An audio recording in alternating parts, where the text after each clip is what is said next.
ایک جینڈر ایسا بھی ہے جو بائی برتھ کسی ایسے ڈس آرڈر کا شکار ہوتا ہے کہ جیسے ہی ہمارے ہاں پیرنٹس کو پتہ چلتا ہے کہ ان کے کسی بچے کا کوئی جینڈر ڈس آرڈر آ گیا بائی برتھ، تو وہ اٹھا کے اس کو کسی مزار کو دے آتے ہیں یا اٹھا کے کسی ایسے ادارے کو دے آتے ہیں کہ ایز اف کہ وہ کوئی کھلونا تھا کہ وہ پسند نہیں آیا آپ کو، ایز اف کہ وہ کوئی تحفہ آیا تھا کسی کی طرف سے، وہ آپ کے مطلب کا آپ کی فیوریٹ کلر نہیں تھا تو آپ نے کسی کو تحفے میں دے دیا.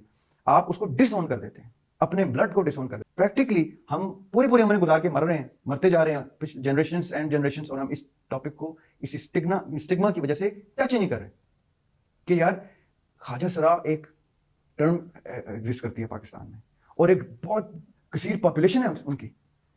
اور ہوا یہ ہے کہ ان کو بھی جب رائٹس نہیں ملے، انہوں نے بھی جب دیکھا when they gave up, they practically gave up کہ یہ مرد اور عورتیں دونوں ہمارے لیے کبھی کچھ نہیں کریں گے، تو وہ بیچارے ایسے پروفیشنز میں آ گئے، مانگنے پہ آ گئے، خیرات لینے پہ آ گئے، جبکہ ان کو اللہ تعالیٰ نے تمام ان نعمتوں سے نوازا ہے، تمام میں ریپیٹ کروں گا، تمام ان نعمتوں سے نوازا ہے جن نعمتوں کے استعمال میں لا کے وہ باقاعدہ سوسائٹی کو بلڈ کرنے میں رول پلے کر سکتے ہیں.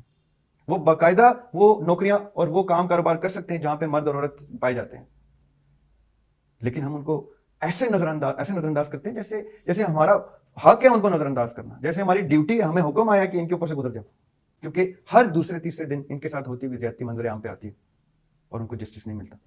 ابھی تو انفلوئنشل لوگوں کو، یعنی اثر و رسوخ والے لوگوں کو جسٹس نہیں ملا. یہ تو چیپٹر آپ سمجھیں کہ ہمارے کاغذوں میں ایگزسٹ ہی نہیں کرتا، دا تھرڈ جینڈر اور دی ادر جینڈر. لیکن میں آپ کو کچھ باتیں پروڈکٹیو بتانا چاہتا ہوں. اگر ابھی بھی آپ اپنے اداروں میں اپنی ویکنسیز میں جینڈر مینشن کرنا چھوڑ دیں اینڈ ایکسپیکٹ کہ there could be a woman coming for an interview, there could be a خواجہ سرا coming for an interview, give them the chance. اس کو شکل، رنگ اور کسی جینڈر کے اوپر نہ ایویلویٹ کریں، بلکہ پردہ لگا دیں انٹرویور اور انٹرویوئی کے درمیان میں، اس کی وائس بھی کمپیوٹرائز کر دیں، تب انٹرویو لیں، تب آپ کریں گے جسٹس. پٹی باندھیں آنکھوں پہ، وہ جو عدل کی پٹی ہے کہ ہم نہیں دیکھتے کہ سامنے کون ہے. تو یقین کریں یہ پاسبل ہے. دیر از اے فیئر چانس کہ آپ کے اداروں میں the third gender also comes in اور وہ کوالیفائی کرتا ہو یا کرتی ہو، کیونکہ آپ نے بچپن میں تو اس کو ڈسکوالیفائی کر دیا as a child, as your own son اور ایز یور اون ڈاٹر، آپ نے اس کو ڈسکوالیفائی کر دیا.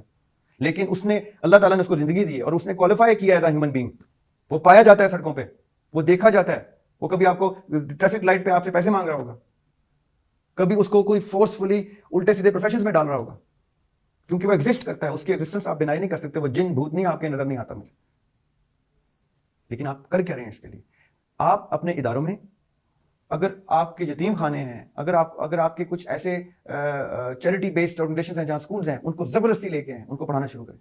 اگر آپ پڑھا نہیں سکتے کیونکہ ان بیچاروں کی ایجز اتنی ہو چکی ہیں، سڑکوں پہ بیچارے زندگیاں گزار چکے ہیں، تو ان کو اسکل سکھانی شروع کریں، ان کو کسی ہنر پہ ڈالیں اور ان کو سوسائٹی میں ایک پروڈکٹیوٹی کی سینس میں دیکھیں کہ وہ آپ کی پاپولیشن کا ایک حصہ ہے. اس کو یوٹیلائز کریں اور اس کو رائٹس دیں، اس کو حق حلال کی روزی دیں، تو یقین کریں وہ چاہے گا کہ وہ حق حلال کمائے. ڈسکشن جینڈر ایکوالٹی پہ ہے تو خواتین کے حقوق کوئی نہیں آپ نے خالی دماغ میں رکھنا. اگر آپ نے اپنے گھر میں پائے گئے بچوں میں لڑکی اور لڑکے کی تفریق ختم کر دی اور ان کو جسٹس کیا، تو سڑک پہ جاتے جیسے اب آپ دیکھیں آج کے بعد جب بھی آپ دیکھیں خواجہ سرا ہے تو اس ایسپیکٹ سے دیکھیں کہ اس کے گھر والوں نے اس کا جسٹس نہیں کیا تھا، اس کو نکال دیا تھا.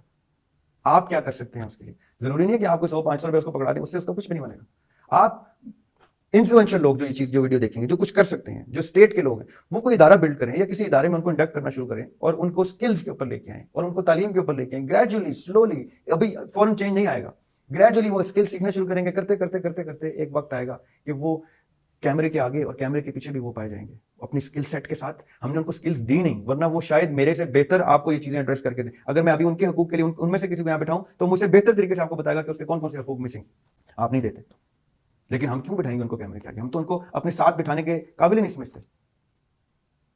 یہ ہمارا فلا ہے، یہ ہماری کمی کوتاہی ہے، اس میں ان کا کوئی قصور نہیں ہے. وہ تو ایز اے ٹیسٹ ہمیں ٹکر رہے ہیں اللہ کی طرف سے، اور ہم اس ٹیسٹ میں فیل ہو رہے ہیں. یہ وہ اس کی ضمانت بن کے ہمیں نظر آتے ہیں، وہ ایک سائلنٹ تھپڑ بن کے ہمارے چہروں پہ لگتے ہیں. اللہ کی طرف سے بھیجا ہوا ایک ہمیں آئینہ بن کے ملتے ہیں کہ ہم نے ان کے رائٹس کی حق تلفی کر دی.